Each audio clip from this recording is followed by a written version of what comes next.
And welcome, folks, to Steady Droppin Dimes after an unplanned hiatus. Apologies for last week. Did not mean, did not mean to not be with you guys last week. It was uh unplanned. Planned on doing the episode live from Chrysler Arena. Went out on the floor as we got ready to do the episode, and the visiting volleyball team started playing music. It was all gonna come together. It was a well thought out plan because I was gonna do a live CBS hit because I had to do a live CBS hit. It was between that and basketball media day, and just when I was about to go on, they started playing music. And it's like you can't do the episode. It's like, oh man. So that wound up. You went to try to find another place to do it, and it just didn't work out. So kept trying to move it, kept trying to find another spot. Didn't work out, folks. So apologies. As we moved the day first, couldn't do it on Wednesday. Is all. So apologies for that. Best laid plans, right? But we are here this week. Moved down the basketball preview. It coincides with the Michigan State preview. We got some players to talk about and all of that. Here with my guys, here with the fellas, here on Steady Droppin Dimes, brought to you by our proud presenting sponsor, Underground Printing, an Ann Arbor original since 2020. No, not since 2021. An Ann Arbor original since 2001. Since 2001. Because see, here's the thing. Daniel, when did you get to University of Michigan? Summer of 2002. Summer of 2002. So just before you, Mhm. Underground Printing, they started. See, it started in West Quad, and they understood that something special was beginning. And they started here.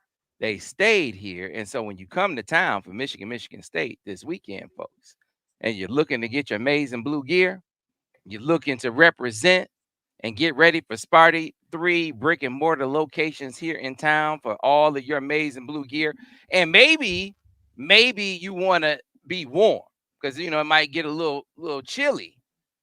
As the weather, as the sun goes down and the weather kind of turns a little bit, get your cooler weather attire from Underground Printing as well. We'll tell you all about that a little bit later on in the show.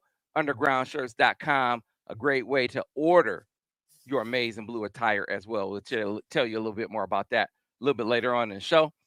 DG, how you doing? I see your 4 Emmys behind you. Decorated broadcaster you are.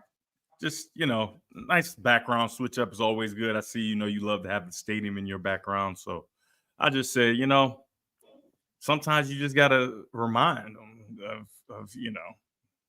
sometimes you got to remind them, Sometimes you got to pop out and show, and finish. That's it, yeah. I got a green screen like you, Sam. I'm moving up in the world, so. He is moving up, like literally. He went from like deluxe penthouse to like mega penthouse.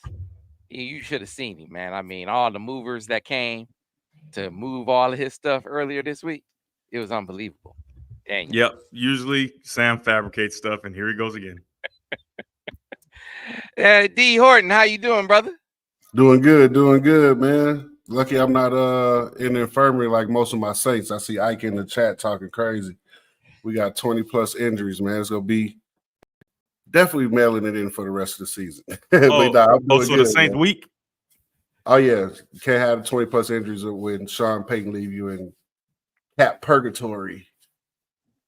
Why he goes? My Lions looking pretty good though. Lions looking all right. Yeah, they need Lions to make a looking all right. They need to make a move. Pretty good. The mindset has to be, how do we beat Patrick Mahomes? How do we beat Baltimore? How do we win the Super Bowl? They're the best team in the NFC, for sure. Best team in the NFC. What do we have to do to beat Pat Mahomes? Because they just went out and got DeAndre Hopkins. Is that deal final? It's getting there.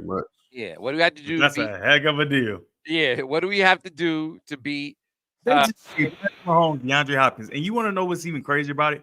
Everybody talking about, oh, he's not who he used to be, blah, blah. He been playing with bums. He about to, man, Tom Brady, not Jerry Rice, Randy Moss. Remember Randy Moss before he went to the Patriots? Oh, yeah, he's done. He's just a possession guy. Yeah, because our quarterbacks are garbage. He about to be with Patrick Mahomes and reinvigorate his whole career. I can't wait. This is going to be exciting. Yeah, you think about it. And think about how they're winning right now. I don't even think he threw for 200 yards last week. He has more interceptions than touchdowns. That's crazy. And still getting it done, still undefeated. And you look at what Baltimore is doing. Yeah. Man, first 2 games, people got it twisted. Since then, they've been running over people. It's unbelievable. It's like they always do that, but I think they're like, they always look good, but it's like they took it to another level. Like they look even better. It's kind of terrifying. Even as much as I want to see Pat just keep winning Super Bowls and I want to see a three-peat, I really want to see Lamar get his chance to win a Super Bowl. Yeah. I really do. Against the Detroit Lions. Brad Holmes, you got to get a pass rusher. You got to get a pass rusher. So, but we will come back around because we're going to have an MVP conversation, and DG is on to something. Jared Goff for MVP. DG had Jared Goff, the 3rd best quarterback in the league, on his list. You did. And he's looking like that, ain't he? He is. He is. You laughed at me, didn't you? He's looking pretty good. Oh, you ain't laughing at me though, huh? You laughed at me like, what? He's looking pretty better than it. Yes. He's looking pretty good. All right. So listen, we're gonna as we lay out the slate for the show, we're gonna be talking Michigan State preview. We're gonna have that MVP conversation. Because really, if you're talking about the race, it's Patrick Mahomes, of course. It's Lamar, of course. Josh Allen, they just went and got Amari Cooper for Josh Allen. How's that looking? And Jared Goff. I mean, how many weeks in a row is the man going to start out a game like 15 for 15? It seems like the last few weeks? And not 15 for 15, 84 yards. 15, almost 200 yards, 150. Yeah. You know what I mean? Like they're throwing the ball down the field. Yeah, getting it in. It's like unbelievable. Like he is legit in the conversation. So we're going to have that conversation a little later. We're going to start off now with Michigan basketball. The Michigan basketball preview. They've had an exhibition game, got another exhibition coming up. We have one of the best floor generals in Michigan basketball history to do it. This is my guy. I remember when this dude showed up on campus. I remember this is one of my first forays as a reporter was when this dude showed up on campus. This was me sort of cut my teeth. Was when Daniel Horton arrived on campus. A little known fact, right? Right, Daniel? Yep. Now I pulled up on my unofficial. I think you and Dot Man was standing outside of Chrysler. I think I might have met y'all before I met the rest of the coaching staff. Yeah, a little known fact back in the day. So, yeah, man, we got a chance to go to the media day practice. They had the exhibition on Sunday against Oakland. They got another exhibition coming up here. I'm curious what you think of this team, man. I gotta tell you, I'm digging Roddy Gale. I like what I see from Trey. I mean, this seems like it's gonna be a high IQ team from a passing perspective. But I'm gonna say to the people what I said to you, Daniel. Like, I see this team. The pieces that they have, you feel like they're going to be able to shoot because you look at the stats and they could shoot on the teams that they were on, but they were low volume. Are they going to be able to translate what they did on the teams they were on in low volume to be that as higher volume guys? Is it going to look the same when you ask them to do it more? Because that's what I said to Trey. I said, hey, man, I mean, you were more of a pass first guy. Can you do that at a higher volume? Because people call you a pass first guy. He said, I'm not a pass first guy. He said, that's not me. I'm not a pass. That's just the team I was on. That's the role I was in. I'm not a pass first. He said, thank you for asking me that worries me. He shouldn't have said that. I'm going to go ahead. He said, thank you for asking me that. He said, but that's just he said, I'm gonna play my position. I'm gonna play my position. I'm gonna do what the coach asks me to do. But if you ask me my game, I'm a scorer. I'm a scorer.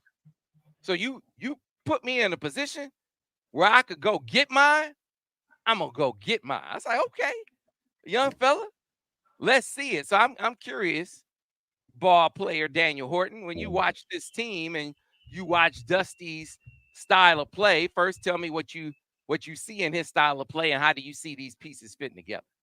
Yeah, real quick. Didn't he play for Bruce Pearl at He did. Auburn? Yeah, I'm about to say, no, there's not too many coaches that let you boogie more than Bruce Pearl. So the young fella got to stop putting it up. But, so it's one of those things to the point where you said, Sam, can they be more effective with more minutes, more volume, more attempts, more eyes and attention on them, right? Because you go from being the 6th or 7th man maybe to now you're starting. So it's a different role now. So I think that's going to be the case for a number of those guys. But I like what I saw against Oakland, right? I love the pace that they played with. I love the way they shared the ball. I love the way they shot the ball.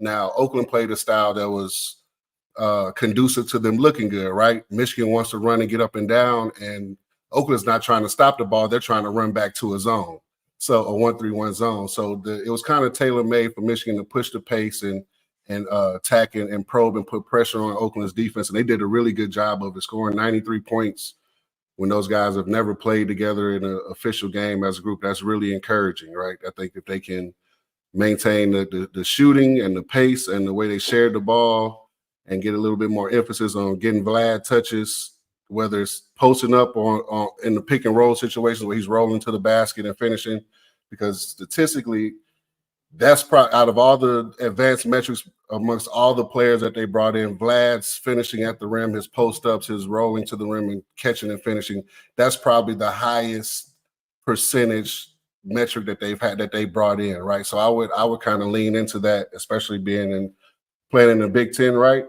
But I like what I saw, man. They have some versatile piece.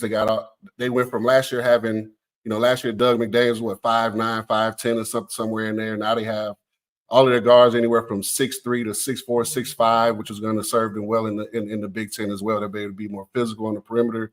They'll be able to switch a lot, which they did against Oakland as well on defense, right? So those things are encouraging. So I'm looking forward to seeing how they can develop, because they still have some areas where they need to improve, which is normal for a group of 14, 15 guys that never played together before. So, Vlad is their most, Vlad and Roddy. If you ask me what I know most about this team, I feel like they're going to have a two-man game. Like those two guys. I look at Roddy, and I feel like he was a guy who was forced to take a lot of tough twos at Ohio State. Mm-hmm. I feel like he's going to be he's going to get higher quality looks here. Mm-hmm. And that the pick and roll game with those two guys is going to be, I feel like that's going to be something that they can hang their hats on the offensive end of the floor. But when it comes to Vlad, is he going to be a higher usage guy? Are you going to be able to count on him more? Mm-hmm. Are you going to let him shoot more from the perimeter? Because in the practice, he put up a couple threes. Are you going to let him do that? Are you going, if you Dusty May, you going to let Vlad put up a couple threes in this offense? Are you going to be able to play the high-low game with Danny Wolf and Vlad?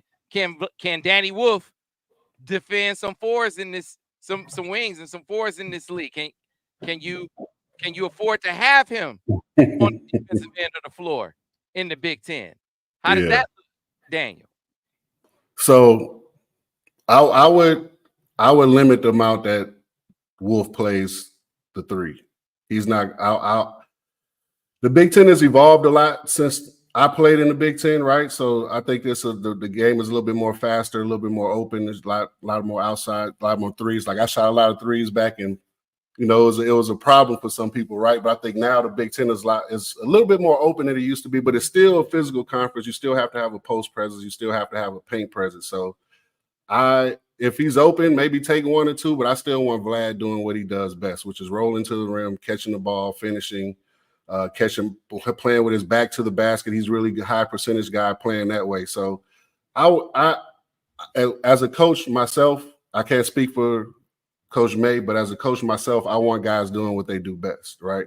And if that's what Vlad has shown it for the last 3 years, that's what he does. Hey, let's let him go to work, right?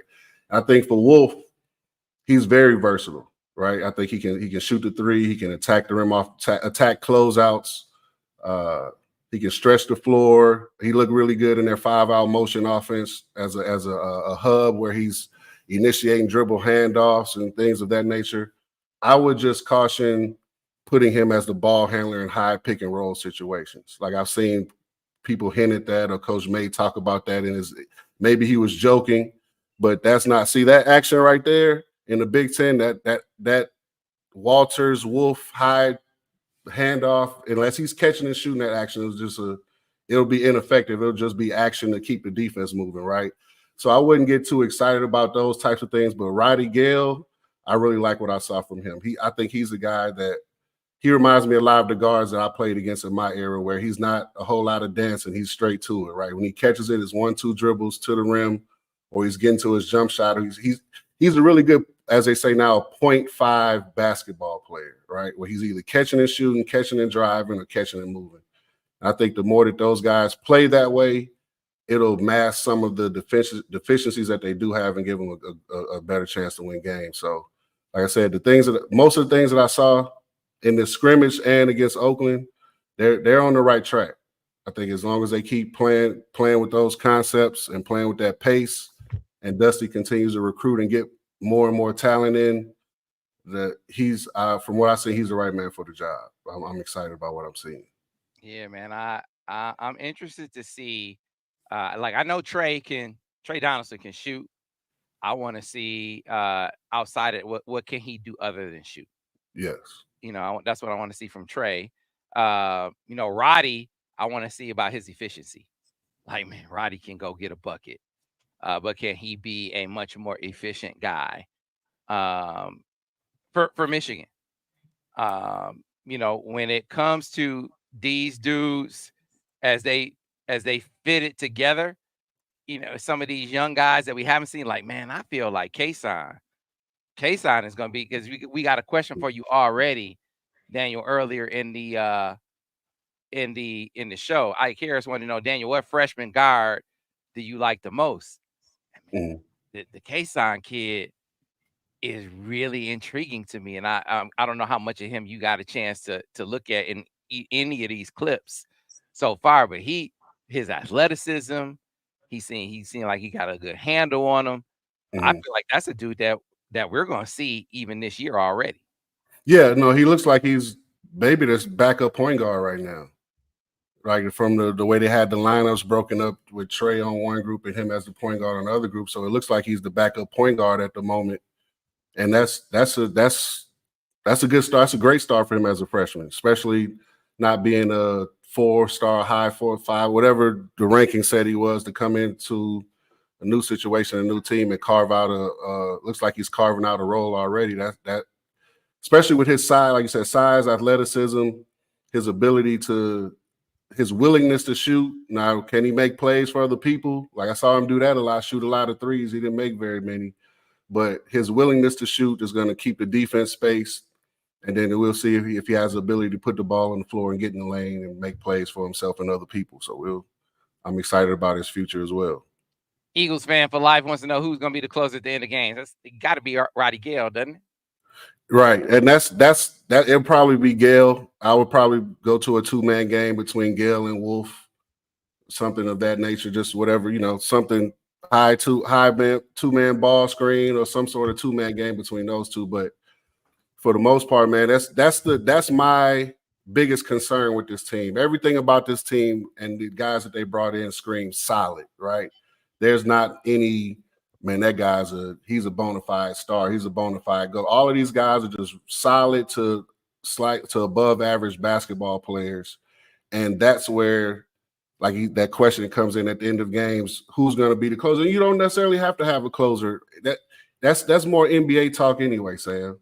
Like, who's going to be the closer? In college basketball, the ball normally finds the open guy, or the coach draws up a design play depending on the game situation, whether we need a 2 or whether we need a 3. It's not going to always be the same guy, right? So it's just, it depends on how Dusty, and just watching as a former player and a former coach, the way they're playing, the way the ball hops, I would imagine it's going to be something of that nature where unless he calls a play that's designed specifically for a shot, they're going to move the ball and play with pace and ball and man movement and let the ball find the open man for a good shot.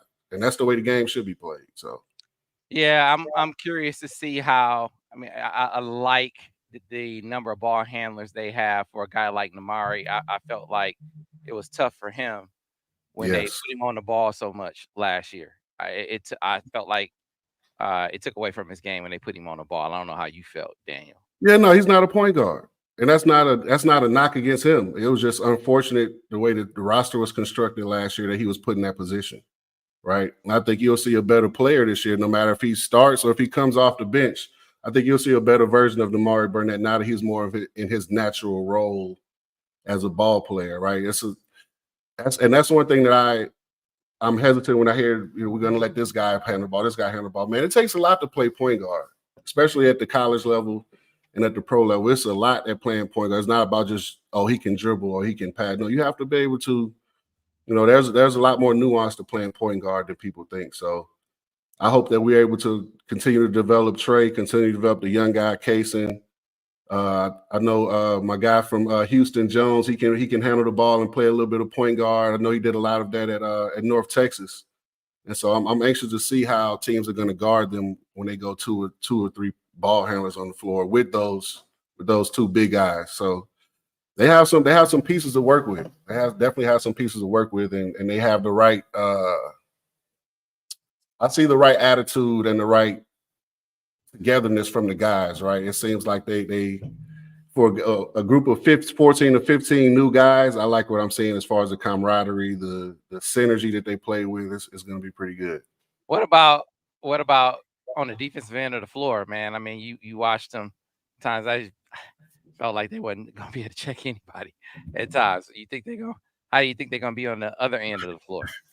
That's where the struggle is going to come in. That's where the struggle will come in when you try to play a lineup of Wolf, Golden, and Walters, like I saw at sometimes in the game, or if you even just have Wolf and Golden on the floor at the same time, or and even a couple of the guards, like they're going to have to really step up on defense. Like they're bigger guys. Trey's 6'2", 6'3", heavier set guard. You have 6'5" guards, Namari. Like those guys are going to really have to sit down and guard guys off the dribble, especially in the Big Ten, right? And if you want to be a tournament team, you definitely have to guard guys off the dribble in college basketball. So they're really going to have to take on the challenge, like all the offensive, sharing the ball, shooting threes, running and playing fast. That stuff looks good, but it's hard to do when you're taking the ball out the net every play.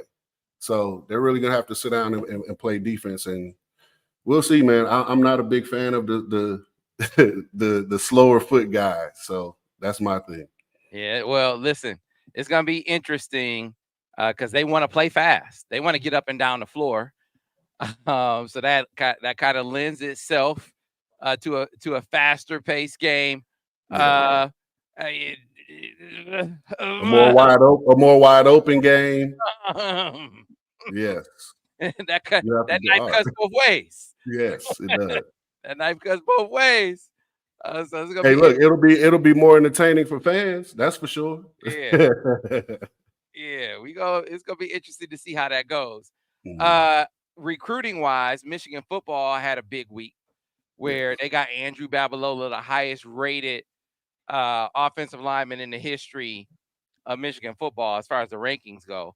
Basketball wise, it overshadows. Dusty picked up 2 commitments, right? One of these kids I've seen in person. Like, I haven't seen Oscar Goodman in person. I haven't seen him. Winters Grady, I like him a lot. Daniel, I know you said we got to wait to see how it translates. We got to wait to see how it translates. I think Winters Grady is a bucket, man.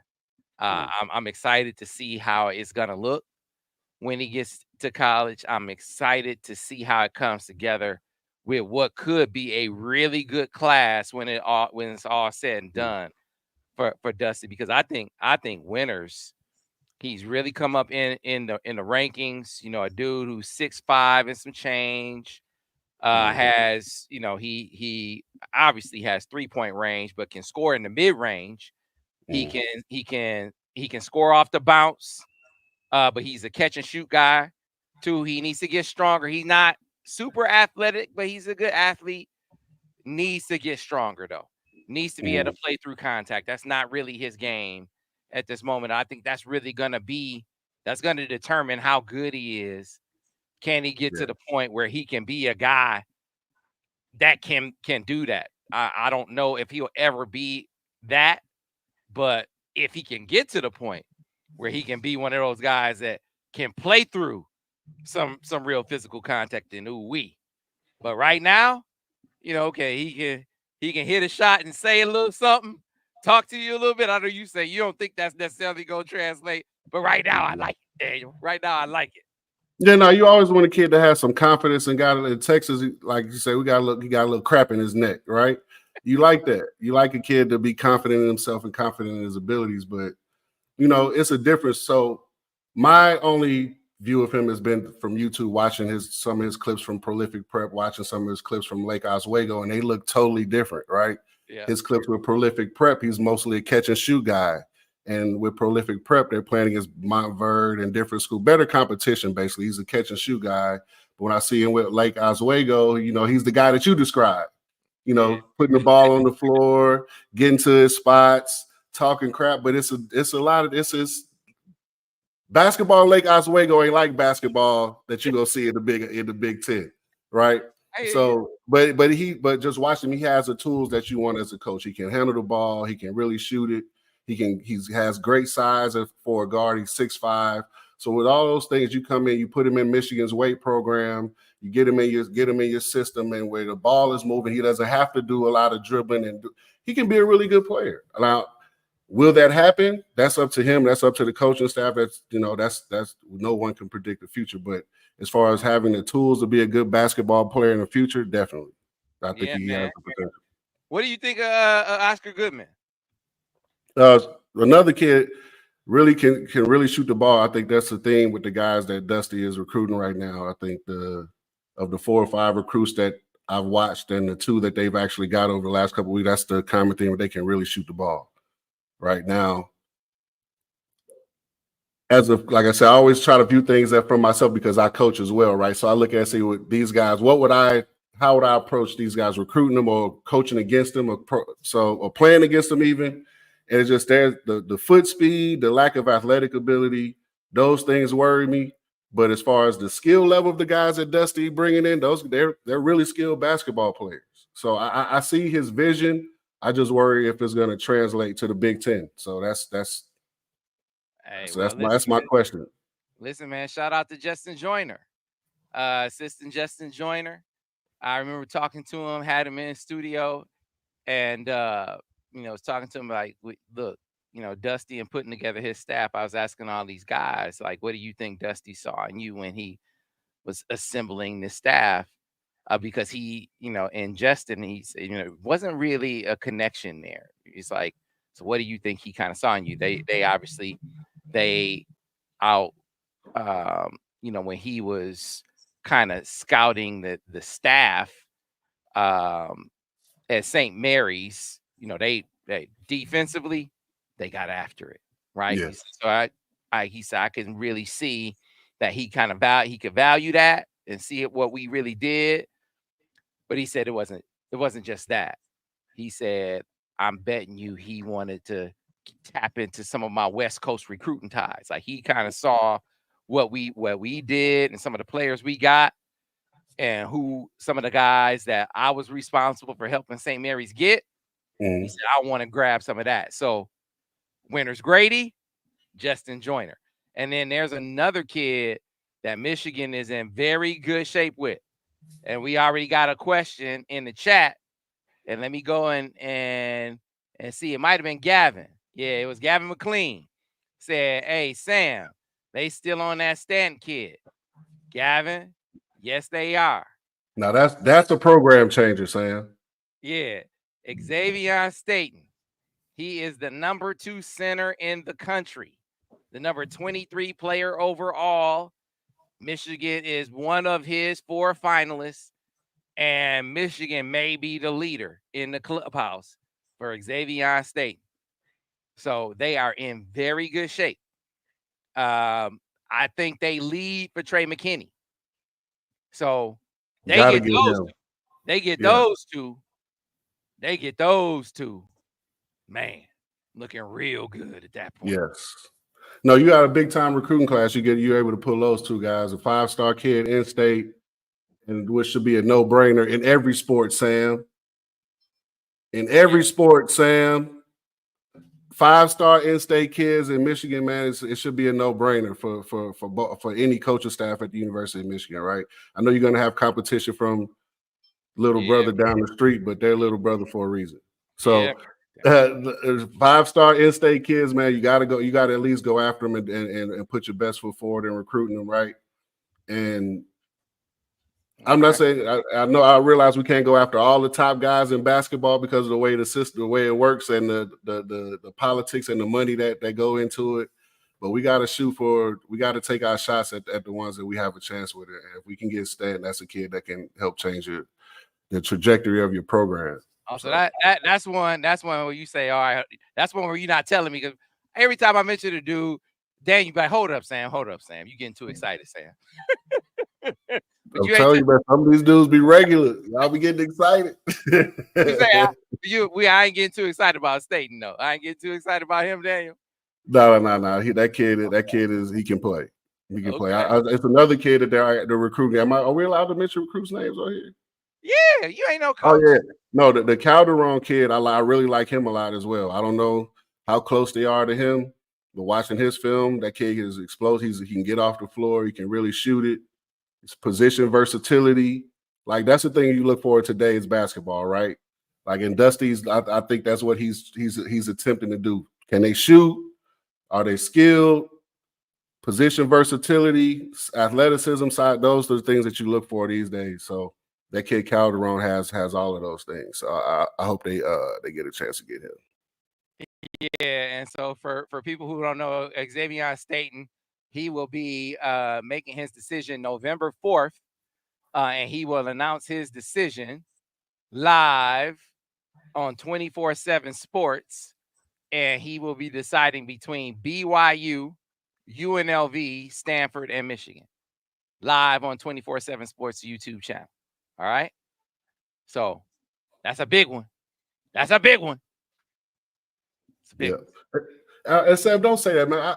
I just say because you don't know, like you never know if a staff is going to be great at developing guys or not. I would like to think that Dusty and crew are going to be great at developing players at the University of Michigan. That is my honest to God hope, right? But it don't always do that. So you get guys that's outside of a certain ranking or a certain range. Like in football, my dad has coached football for 30 years, right? He's always said, if you get a football player in the top 700 to 1,000, you're still a good football player in high school. It's not like that in basketball, Sam. After you get out of a certain range, these guys get real regular. So I'm just being honest with you. I hear you. All right. So it's time to switch gears and get over into the football side of things, as we do, and get ready for these Sparties. Hey, Michigan State. Folks, you ready to get out and support the Maize and Blue? It's hard for some of y'all Wolverines to do that, right? After last week's game, because it's hard to wrap your mind around the offense having an extra week to prepare and scoring 7 points. I know it is. Right? But you gotta still get out there and support your squad, right? Through rain, through sleet, and snow. It doesn't matter. Doesn't matter the conditions. You got to get out there and support your squad, don't you? Right? You got to get out there. You got to wear your maize. You got to wear your blue. No matter what, get on out there, wear your colors. Always. That's right. That's right. You know where you can go to always be prepared? They will always have you geared up. Underground Print. An Ann Arbor original since 2001.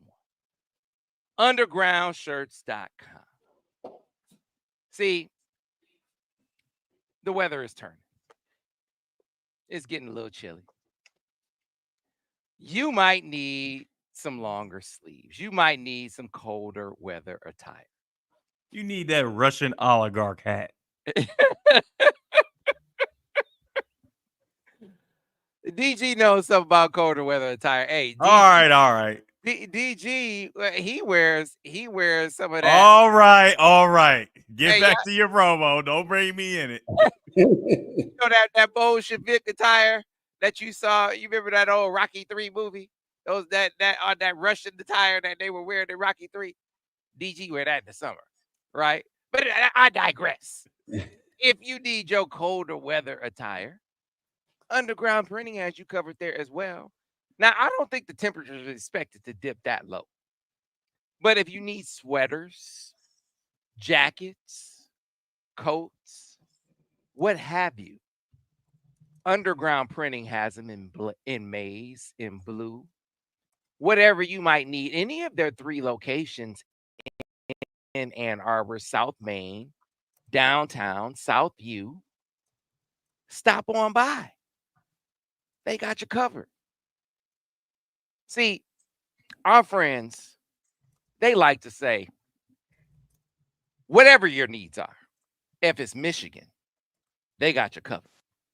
You know, I find myself these days wanting to support the folks that understand what it means, what loyalty means. See, because you got a lot of companies that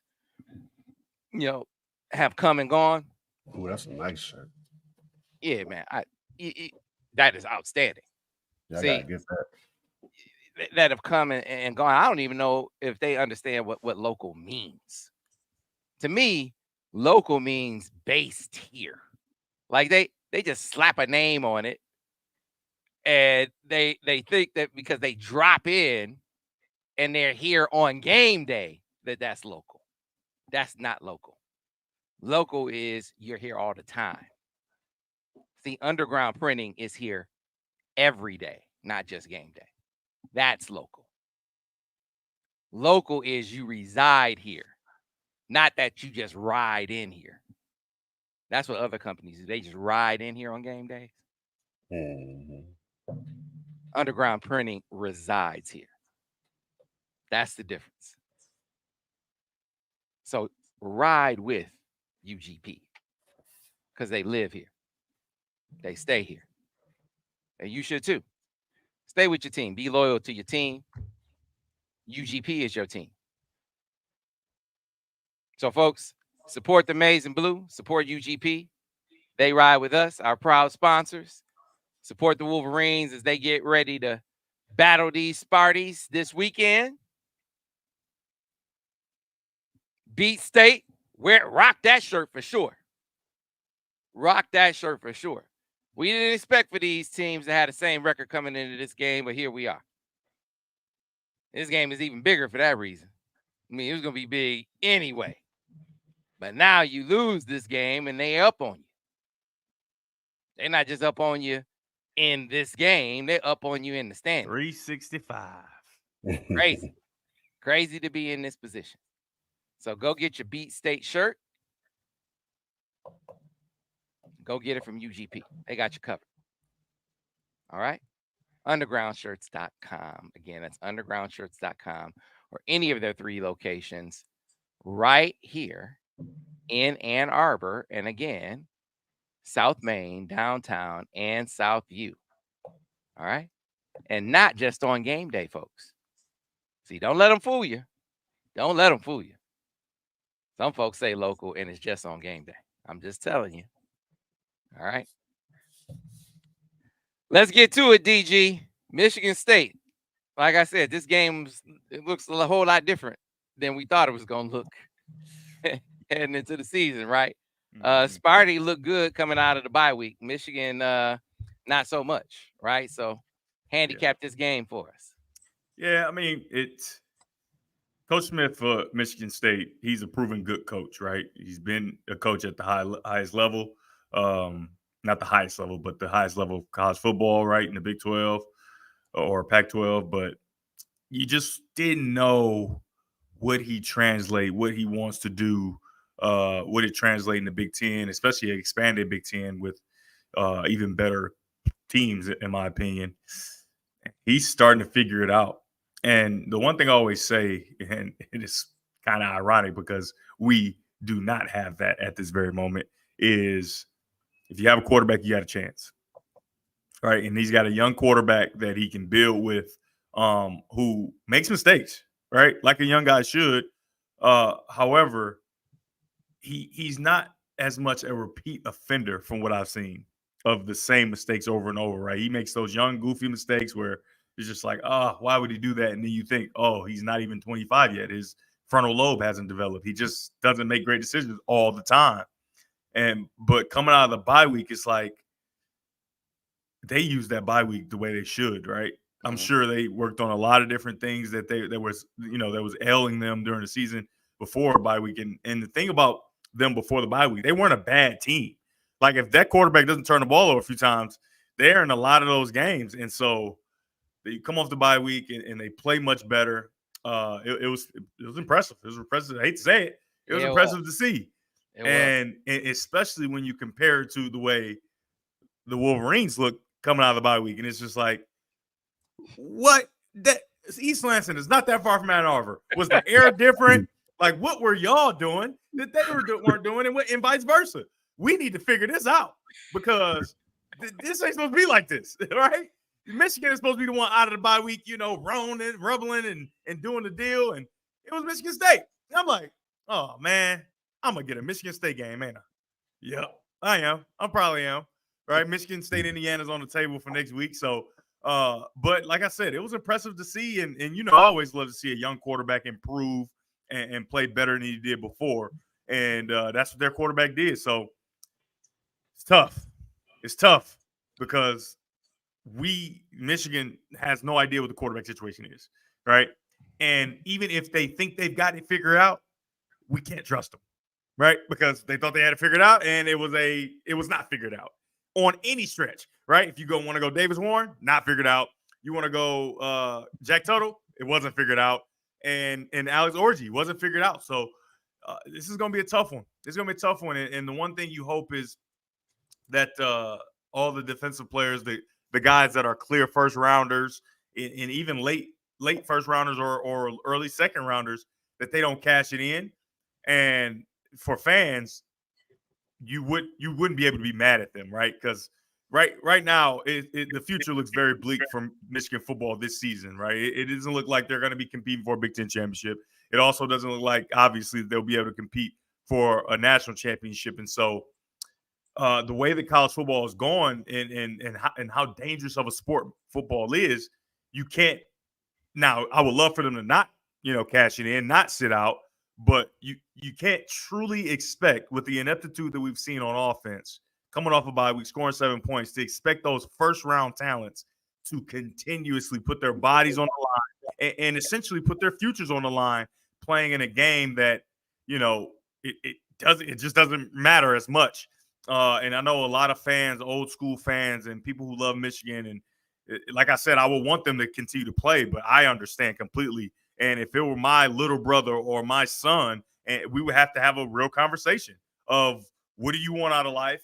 You won a national championship. You've won 3 Big Ten championships. There's nothing you can do this year except for the Buffalo Wild Wings Bowl. And that's probably what's going to end up being, something like that. So do you risk the opportunity to live your ultimate dream after you've already lived a bunch of dreams right here at the University of Michigan? Do you risk the ability to live your ultimate dream at the highest level, garner the most money based on signing bonuses, different things like that, based on where you get drafted?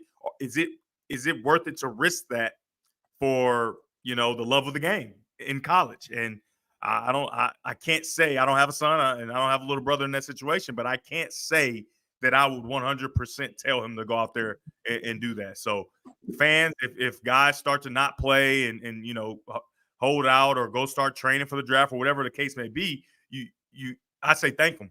All right, thank them for what they did, because the people that are going to do it and that might do it, those are the people that are a huge reason for you to have your chest stuck out for the last 3 years and have so much pride about Michigan and national championship, 3 Big Ten championships like I outlined. So just support them and understand, like, if that was your son, you would have to have that conversation. And 23 million signing bonus, I don't know anybody that's giving that back just to play in the Buffalo Wild Wings Bowl. I'm sorry. Right, which is the numbers that you would get in the first round. Maybe not exactly 23 million, but 15, 12, 18 million, whatever the case may be. I don't think there's anybody in the chat that would say, yeah, I would risk that for the Buffalo Wild Wings Bowl.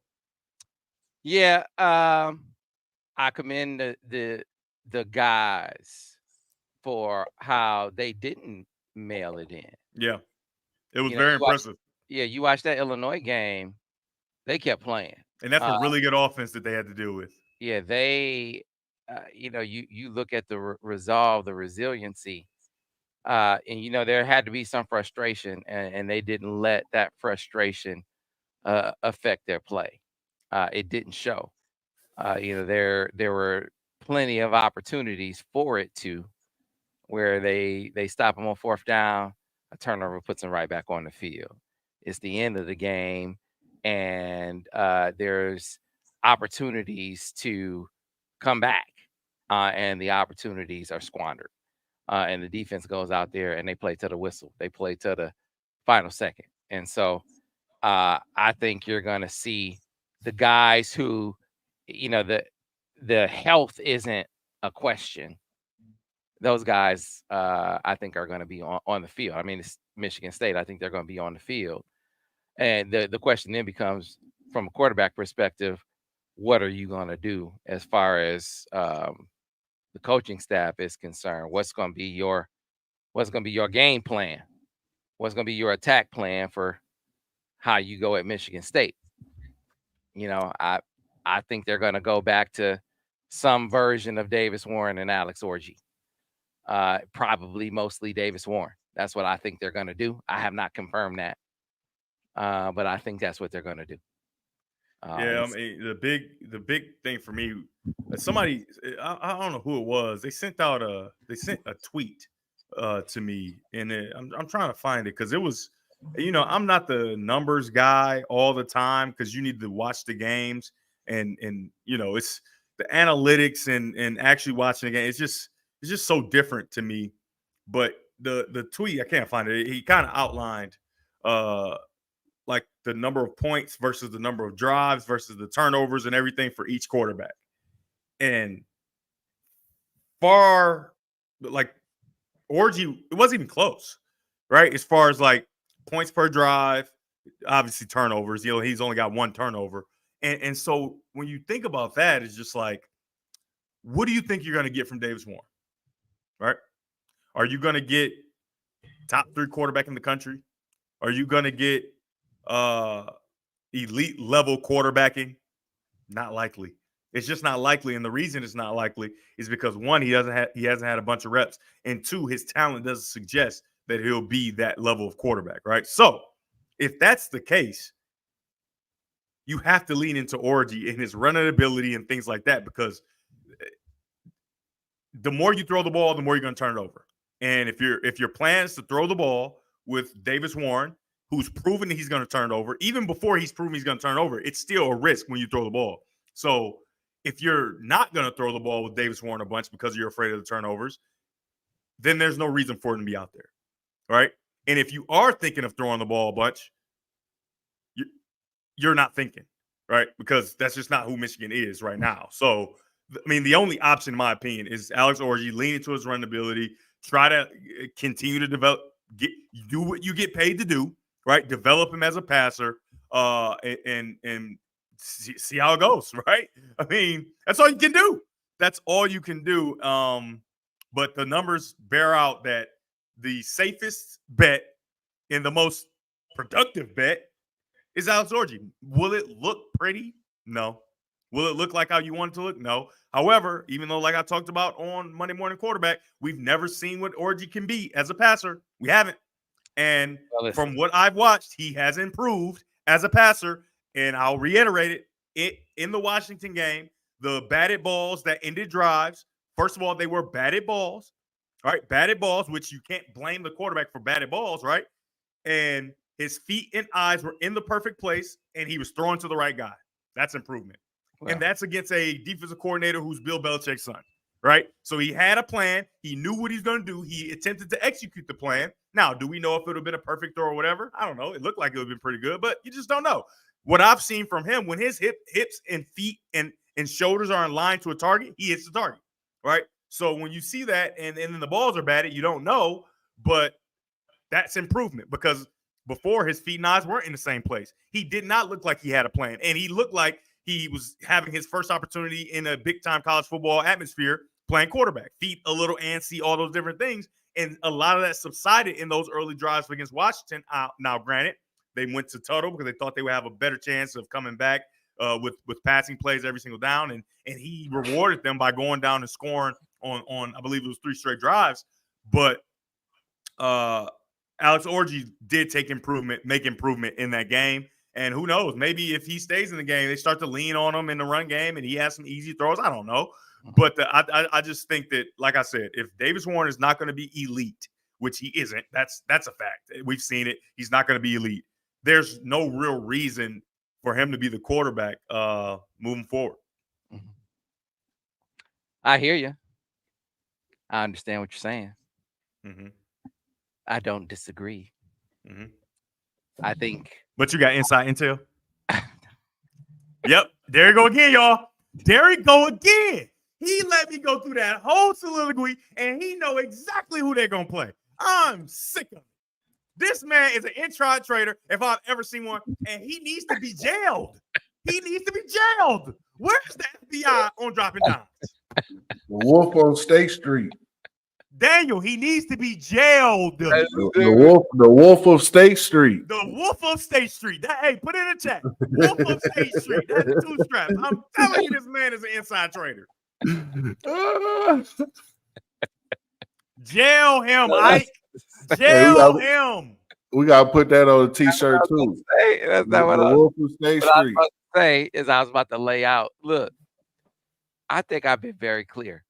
I would have started Alex week 1 and would have leaned into it the whole season.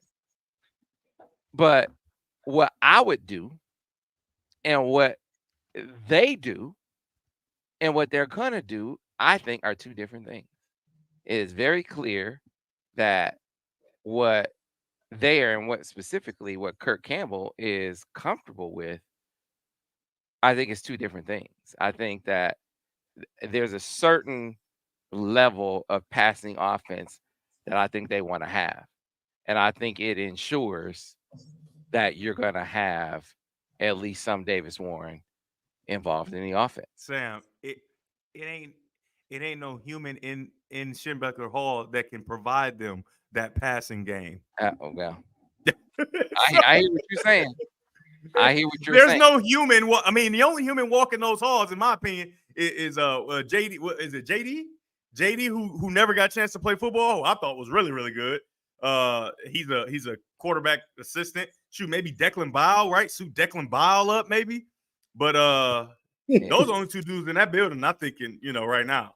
So Declan Bile, 170 pounds right now. He ain't gonna be able to do it. Yeah. So I think that's why he's gonna.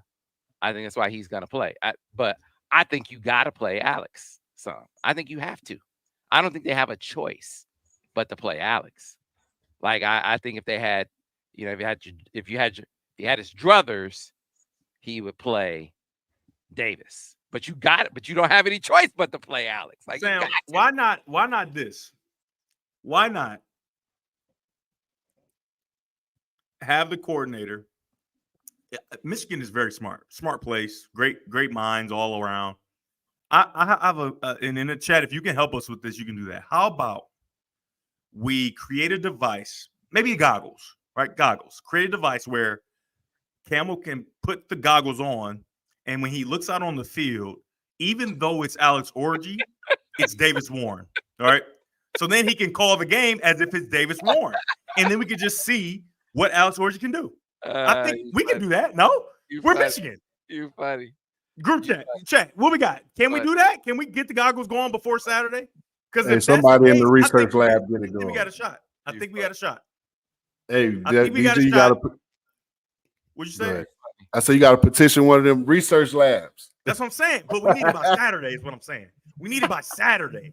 It's a quick turnaround, but we are Michigan. You know what I mean? They got your national championship. I think this is the least the fans can do. At the end of the day, I think they're gonna play them both. What I would hate to see, and what I think would be a huge mistake, the biggest mistake would be if you play them both the way that you played them both before. Which means you played one. Right. That you didn't play both. Right. You didn't play both. That would be. Don't do that. Don't do that. So, I hope we don't see that. So, Dang, we'll Sam, see. Now, so down, Sam. Sam, I know what's wrong with you. I know what's wrong with you. You see it writing on the wall, and you know State is coming for you. Oh, they've been waiting on this, and I'm telling you, you gonna have to mute everything. You need to go 0 dark 30, and I'm giving you permission because the way you attack those people, and then after the way you attacked them by not attacking them was even worse. Almost like I don't even want to attack y'all no more. Y'all so garbage. So Sam, 0 dark 30. Everybody will understand why you disappeared for a little bit. Right. I haven't said anything about Spider in like 3 years, man. And that's even worse, right?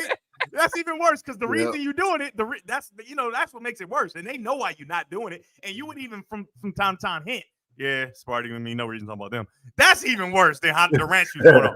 So they are coming for you, Sam.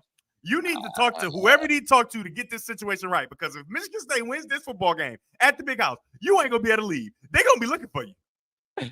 Hey, DG, they done lost money over there. They lose the money on the Sparty side because Sam ain't giving them no love no more. They ain't got to go back and forth for the last 2-3 years. They don't have the same 0 dark 30. They real mad at you. Hey, Michigan, we going to goggles. I know this is a lot to ask. We need a teleportation device as well. Because Sam need to teleport out that booth into his house. He cannot be walking them grounds. So we need the goggles for Campbell and the teleportation device for old Samuel Jackson Webb. Hey, Munir, we appreciate the super chats, man. Super chats always go to the top. We appreciate that. Listen, Devin has been pointing out their quarterback can be. I'm down, Munir. I'm down. Yeah, their quarterback. Yeah, Aiden Childs. He didn't run a lot early in the season, but he ran around against Iowa.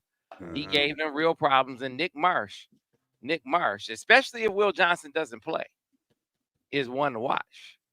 That's an issue. So the front really needs to be cognizant of rush lanes.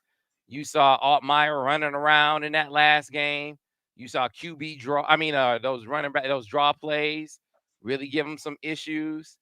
Defensive line really needs to be they really need to be cognizant of the quarterback runs, and they need to do a good job, I think, of shutting down a lot of the run plays up front with the front four. I hope that is a real This is the one thing I think that could be Michigan's saving grace is, okay, Michigan State had the bye week. They came out and they looked much better. And I'm just going to talk about the quarterback position. Do we truly believe the way he played as far as being loose with the ball and turning it over? Do we truly believe in 1 week, right, one off week, that he's completely remedied that issue? I would err on the side that that's probably not the case, right? However, if you allow him to be comfortable, right, this is getting to your point about the rush and all these different things. If you allow him to be comfortable, right, all the things that he's practiced to make sure he's not who he was early in the season, he can do those just fine. However, when you start to get hit, when the fire gets hot, when you start to be in those stressful situations, you always resort back to what you know and who you are, right? And you can't change what you are and who you are in just a week, right? You can alter things a little bit and play well as long as you think about it, keep it in the back of your head. But you're not able to completely alter a habit, right? And it's just like any habit, right? When you were a kid, like Sam for sure, I know John Walls back when you was younger, Daniel, a lot of the times you would pick your nose, right? And you wouldn't even be thinking about it. You pick it, you eat it. You pick it, you eat it, right? No. And that's a habit. So that habit's not going to go away just because you get one pop of the hand. Hey, don't do that, right? It's going to take a long time to make sure that habit subsides. And so his habit of being risky with the football, I don't think it's subsided completely. However, if they allow him to drop back, get his legs involved, run around and make plays, then he's going to light us up. Mm-hmm. He's going to light Michigan up. Yeah. D-line got to be fierce. We got to get it. Got to hit him early too. Hit him early. Hey, Daniel, I was testing to see if Sam even be listening to me. He ain't even listening. I'll be listening to you. He listening to you, brother. What's your habit? What's your habit that you have using? I wasn't picking my nose and eating it. I heard that. I wouldn't eat no boogers. That's for sure.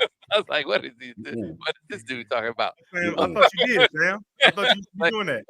Every little kid, bad kid in Flint, pick their nose and eat it. What is this dude talking about? Pick their nose and eat it. I was like, what is he talking about? How did I get in this? I was like, man. I know John Walls in the chat. That's the first name I can see, John Walls. My bad, bro. And so you the first name that I could see. I looked over, I said, oh, John Walls. All right, cool. So my bad, man. I ain't even like that. I ain't. It's like, hey, you know what? You did not deserve it. This story. Like, man. All right, we got one more topic. Hold on. A dude named Greg Guest said, DG scared. I really don't care what you're talking about. See me, and I'll show you if I'm scared. I don't care what it's about. But go ahead, move on. All right, we got one more. But before we do, listen, folks. I've been telling you all season, listen, ground transportation needs. We all have them, whether it's getting to the airport, moving around on game days, moving around large groups anywhere in Southeast Michigan. Hey, anywhere in the United States or abroad. Golden Limo can get you there. Whether you're moving around solo and you need one of their luxury SUVs, the Aviators, the Navigators, Golden Limo can get you there. You need a larger vehicle, party bus or a Sprinter, or for a larger group. Golden Limo can get you there.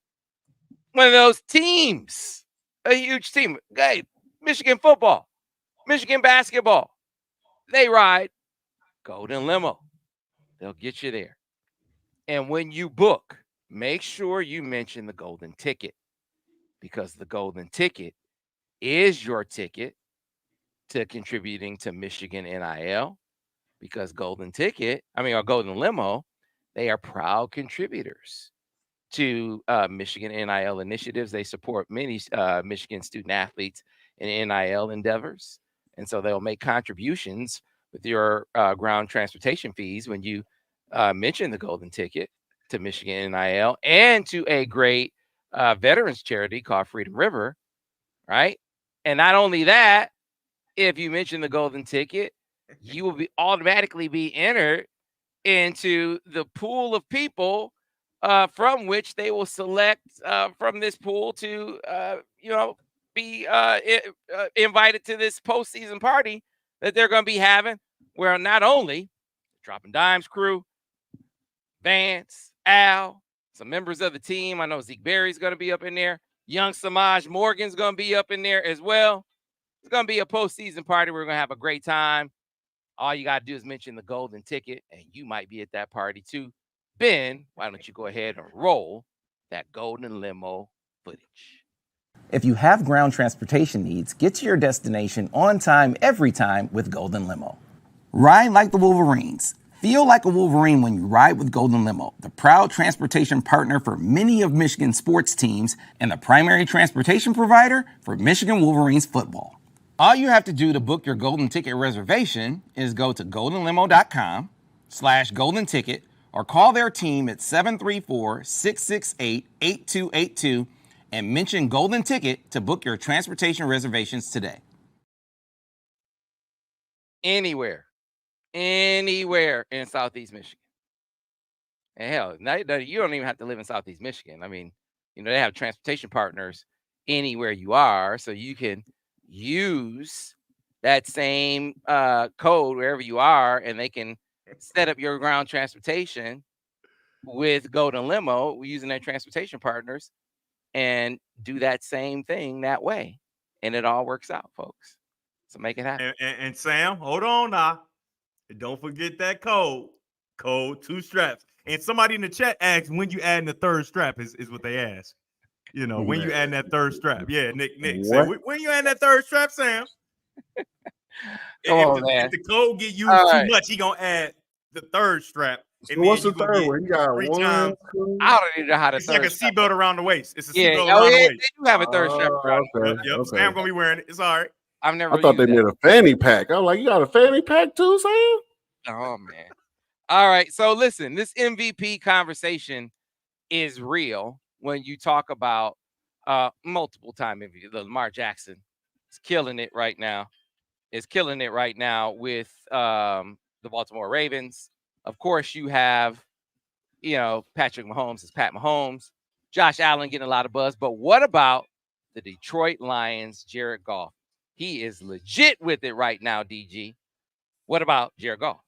I don't know why you saying that to me like that. Like I ain't the one that been said it. Hey, Jared Goff is not only the third best quarterback in the NFL, in my opinion.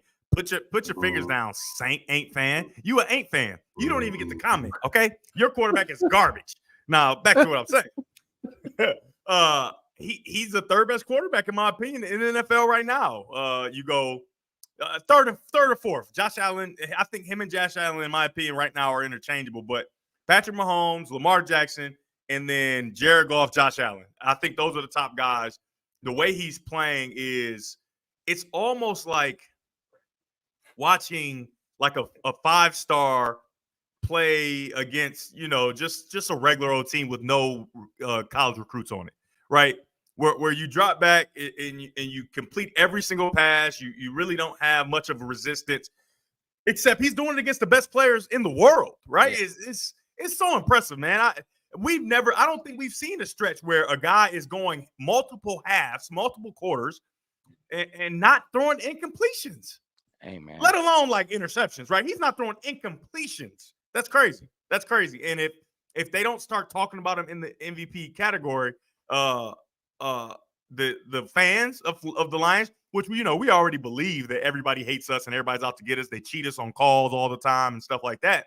Oh, they're gonna be wild, rabid, I would say, because there's no way he shouldn't be up there with most people for the MVP. And you see the odds here. You got Lamar, Pat. Fourth is about right. Yeah, that's what I said. Yeah, see, he doesn't get the love because he doesn't run around. Yeah, he don't run around and do the improv plays that those other guys do. But he got a ringing endorsement from Tom Brady a couple weeks ago when they asked, "Hey, Tom, who's the best team you've seen in the NFC?" He saw these dudes right here, Trey Lions. They're the best team. And then when you look at what happened last week, so they obviously lost Aiden Hutchinson, right, in that Cowboys game. And then they get down early to the Minnesota. So Minnesota, they jump right on them, right? They go Lions, they come out, they go 3 and out. They Vikings get the ball. You get Terrion Arnold. He jumps inside. He has contained, bad run fit. Aaron Jones goes outside, touchdown, right? Lions come right back out. They have a bad series. They go right down. Minnesota, they kick a field goal. It's 10-0. Lions go scoreless in the first quarter. And it's looking like that Ravens game from last year where the Lions, remember the Lions, it was next thing you know, they get blown out on the road. Yeah. And it's feeling like that. Yeah. You know what I'm saying? Like, it's going to be one of them games where it's just going to get away from them. And then Jared Goff is like, nah, I got this. Hold my beer. Yeah, he started dealing. Jahmyr Gibbs, give him credit. He had a big run. They get him on the board first. Bro, Jahmyr Gibbs is so nice. Yeah, he is, right? So Jahmyr Gibbs gets that big touchdown run to get him on the board. But really, it's Jared Goff picking them apart. Completion here, completion there, down the middle, getting everybody involved. I think his first big pass was to Tim Patrick, who got like a new knee, a new Achilles. Yeah, this dude has been picked up off the scrap heap, and Jared Goff got him looking good. Like, he just picking them apart, hitting everybody. Next thing you know, there's like this dude don't have an incompletion. 15 for 15. His first completion is like a batted pass. It's not like an errant throw. His Yeah. first incompletion was Yep, it was a batted pat, and it was gonna be an easy completion if he doesn't bat the ball down. right, man. Like this dude is I in really- a zone. I just really want Daniel to just let me know how much longer are we going to dwell on and elevate Joe Burrow for going to the Super Bowl and losing 5 years ago. No, How it's much not. longer? It's not the Super Bowl. It's just How like much when longer? you watch them play. Like Cincinnati lost, was it last week or the week before? He threw for 500 yards and a bunch of touchdowns. I would say Goff's floor may be higher than Burrow's, given the circumstance of the teams, but Burrow's ceiling is much higher than Goff's, bro. Like, Based on what? Based on the performances you see that them put on, like when he leads them to Burrow led them to the Super Bowl. He threw for 5. I just said that. How long are you going to dwell on a 5-year-old Super Bowl? I'm not doing. No, it's part of his resume though. All that's part of his. Jared Goff has been to the Super Bowl too. Right, but but you don't see Jared Goff throw for 500 yards and 5 touchdowns. Yes, you do. He did against the Chiefs in that very year. Don't worry about that, Daniel. All right. Daniel, I don't understand how long you going to dwell on. Is it going to be 5 years, 10 years? When is his grace period to get back to the Super Bowl or to like start seasons better, or when? Hey, it's a every year thing. It's now too. Like I completely understand what you're saying, right? But that's not just on him. Their starts is not just on him. He got two number one wide receivers. And one of them held out. Number one wide receivers. And one of them held out all preseason. You know what I'm saying? So like they don't have the same. What about last year? He had two number one. Their offensive line has been terrible since he's been. Oh, now it's offensive line. All right. The offensive line been terrible since he's been there too, right? That's a legit thing. His offensive line is bad. Oh, so bad that he just they put up enough points. Their defense has been inconsistent since he's been there too. So yeah, the game he threw 500. They lost against the defense, right? Yeah, they lost. So his defense was bad. Guess what? The other guy's defense was bad too, but he overcame it. What we got? But they but Goff just, the Lions defense, Lions offensive line, Lions level physicality, everything with the line, their synergy right now, everything is just much better than what's going on in Cleveland. And that ain't all because of Jared Goff. So in Cleveland, where Cleveland? I mean, I'm sorry, I keep. So how much better? Hold on. One of those raggedy Ohio towns, Cleveland, Cincinnati, one of them. How much better do you need to be? He's not throwing incompletions. How much better does he need to be? What does he need to do for you to say maybe it's Jared Goff? No, Jared Goff is real. No, DG, it's like those things where you get to argue about greatness, right? I'm not saying Jared Goff is a bad player. I'm not saying he's not in the conversation. No, I just think Joe Burrow's a little better. How much better does he need to be after he takes his team to the NFC Championship? Never done before, except for one time for the Lions. And then he starts off this season by just not throwing incompletions. What does he need to do to get in the conversation is my question. Win a Super Bowl. but the other dude don't got to. Well, no, it's on him too. The other dude has the same onus on him. They both are under the same thing. So how do you just elevate one so much higher? Pressure. They both have the same expectations as number one. So much higher then? Because the other one because I've seen a higher ceiling from the other one since he was in college. What are you talking about? Jared Goff was number one pick. Yeah, but Jared Goff was number one pick, but he'd have Joe Burrow arguably had the greatest season ever as a college quarterback. He had Jamar Chase, who's a top 3 receiver in the NFL day one, and Justin Jefferson, and a 1,000-yard rusher, and the best offensive line almost in the Super Bowl. What are we talking about? And then he led his team to the Super Bowl right after. You could have played quarterback for that LSU team, and y'all would have probably lost in the championship. Baby. Hey, I'm just saying, bro. The dude is really good, man. He's, in my opinion, Joe Burrow is better than Jared Goff. You, as a Lions fan, you're not alone. You're not alone, and it ain't about Lions fandom. I ain't no Lions fan. I watch football, and when somebody not throwing incompletions against the best players in the world, come on, man. Yeah, that's a lot of that is scheme as well, right? Joe Burrow lights up bums. Who have they beaten? He's in the AFC North, eh? The Lions are in the best division in football. What are you talking about? That's this year, but Joe Burrow, that division Joe Burrow's in is one of the top every year, right? I'm talking about this year. What's the best division? Man, this dude been playing against Baltimore and Pittsburgh every year. This year, like, that's what I'm saying. This year, This The means level of current. competition has even been What's different every the year. best division this year? Through the first 6 games, I give you the NFC North for now. So the answer is the NFC North without all those other words, basically. Well, through the first 6 games of this year, but over the course of the last 5 years, come on, man, the AFC North is definitely. Didn't ask that. Didn't ask that. Thanks though, but I appreciate it, but no thanks. But that's what we're basing. But that's what we're basing who's the better player off of their entire resume, not just right now. Wasn't basing off that. You just brought up other stuff, and I just brought counterpoints. We're talking about who the best quarterback right now is, not what if they look in the chat. Look in the chat. Look how many AFC Norths is in the chat. They can say that all they want, but the facts are that the NFC North is clearly the best division. You're judging by record, brother. You're judging by record and not what you. Are you not who your record says you are? You want to know why the AFC North not the best division? Because the Bengals so weak, they bringing them down. That's the reason. The quarterback you saying is so good is the very reason they don't have the best division because their record is so bad. That's what I'm trying to tell you. With 2 number 1 wide receivers. Would they have the same record in the NFC North? I don't know. They don't play in the NFC North. Exactly. What? Exactly. I don't think that. I don't think they had a tougher division. AFC North is not. I don't think AFC North is better than NFC North this year. No, not this year. No, I'm just saying over the course of their careers, the last 5 years or however long Jared Goff has been in Detroit, Joe Burrow has consistently played against better competition. Difficult. Hey, Daniel, let me just put this out there for you. AFC Lamar is Greg guess. Hold on. Greg guess Lamar is definitely elite. Got it.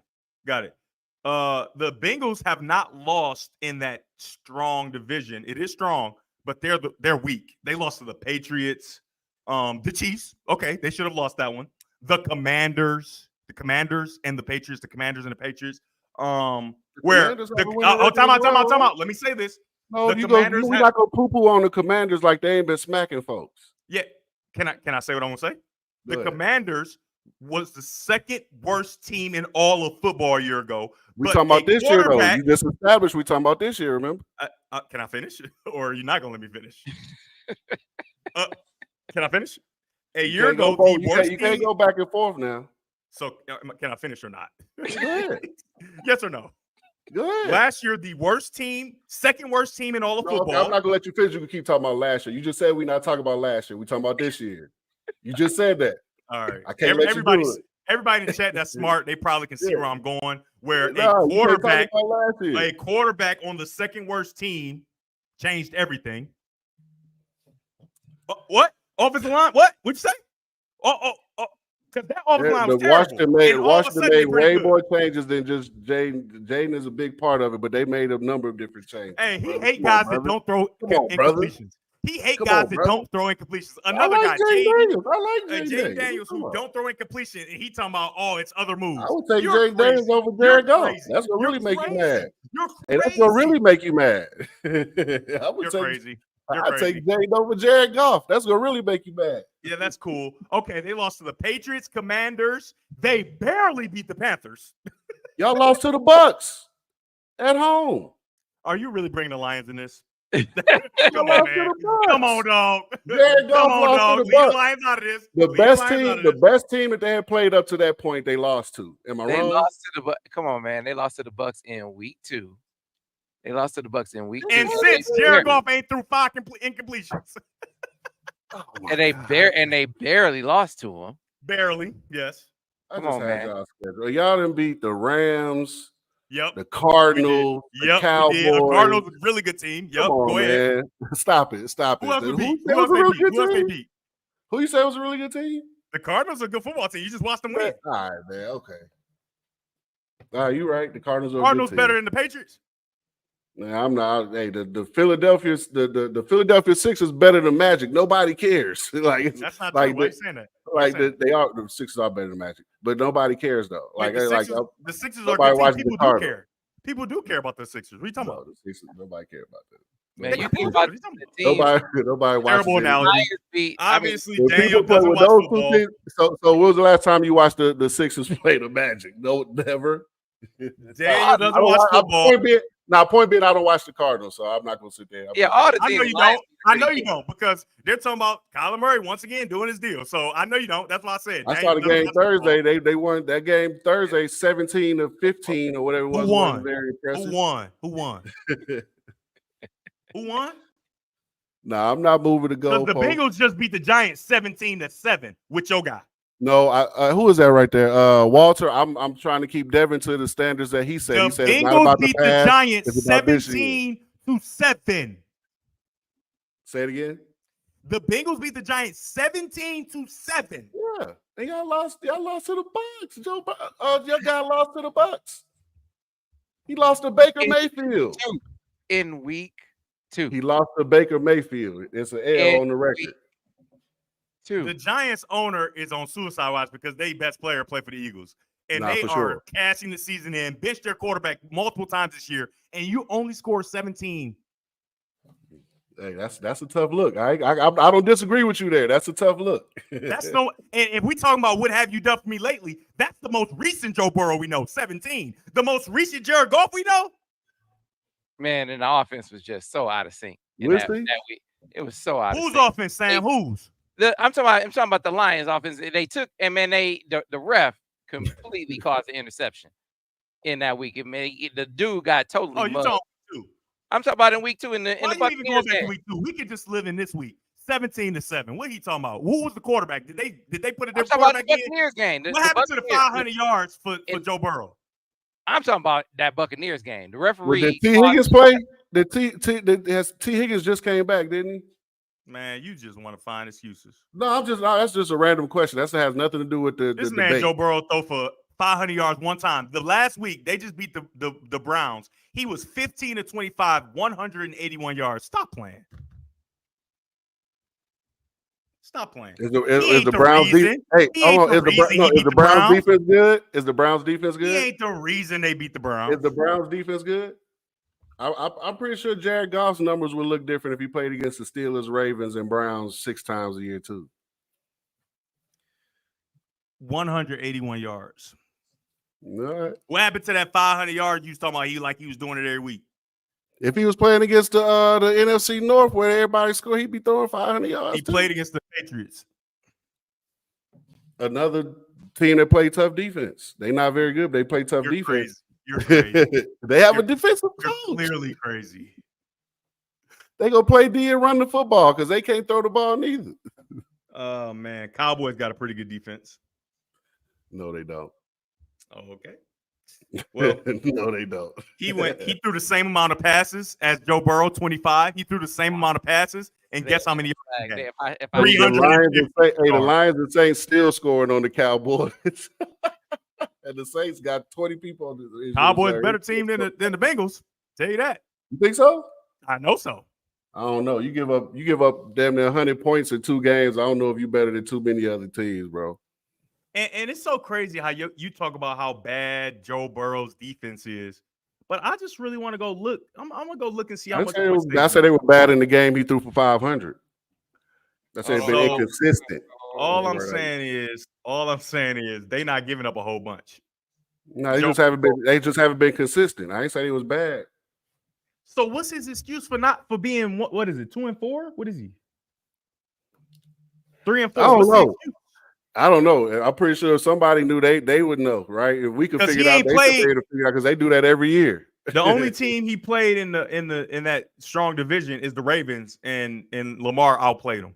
That was basically what it was. Just a better quarterback. Lamar either the best or second best player in the league right now. Okay, now that's stupid because Patrick Mahomes is still there. You don't watch football, obviously. But we just talk about who's playing better. Patrick Mahomes got more interceptions than touchdowns. I don't want to hear that. We talking about who's playing better right now, right? Sam, didn't he just say that? I don't want to hear that.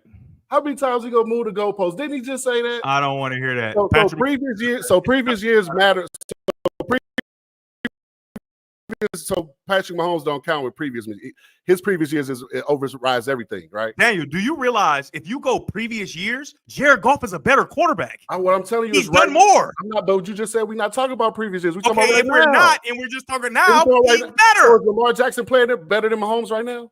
I don't want to hear that. See what I'm saying? Now you don't want to hear it. All right, you're right. Patrick Mahomes different category. You right.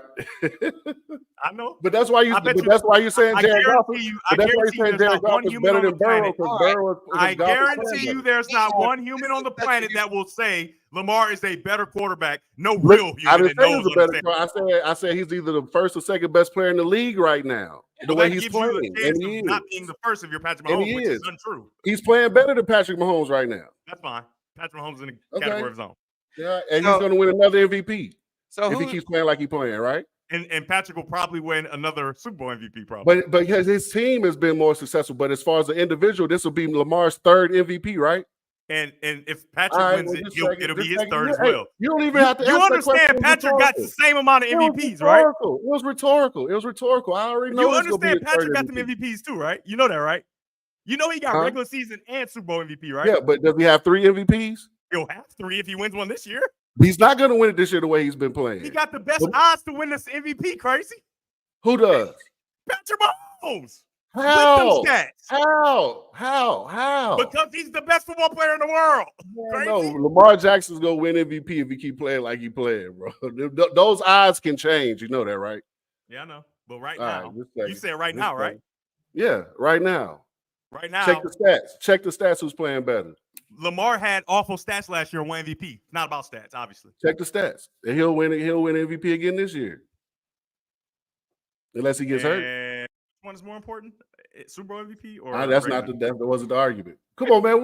What we doing? So are you arguing me? I just want to be clear to see how much you don't know. Are you arguing with me that Patrick Mahomes is not the best football player in the world? Did I say that, Sam? I'm asking you. No, don't ask me questions like that. I'm asking you. Yeah. Sam, did I say that? Did I say Lamar is playing better right now? What did I say, Sam? No. You said he's the one or two best players in the world. That's not even a question. Somebody blow a whistle. I need to know what you're saying so I can know how to. I'm saying Lamar Jackson is playing better right now. Okay, just make sure you're not crazy. Yeah, I'm crazy, but Lamar's playing better right now. Yeah. All right. There we go. Anyway. Hey, he can't get me. I'm too smart for it. All right. Daniel's now never we're doing watched for this edition of Steady Dropping Dimes. I don't even know what the last question was. I got so confused right now. I'm so confused right now. That MVP question. That's right. Better than I thought they were. Hey, I got James Hall calling me watching Dropping Dimes. Say, what y'all talking about over there? All right. Let's go to this edition of Steady Dropping Dimes. Hope y'all enjoyed it. A lot more to come. Folks, always great to be with you. Thank you to our proud sponsors, our presenting sponsor, Underground Printing. Make sure you wear your maize and blue and support the maize and blue this weekend at the Michigan State game. Get your shirts, get all your gear at UGP, undergroundshirts.com. We'll see you next time on the next edition of Steady Dropping Dimes. Yes, sir.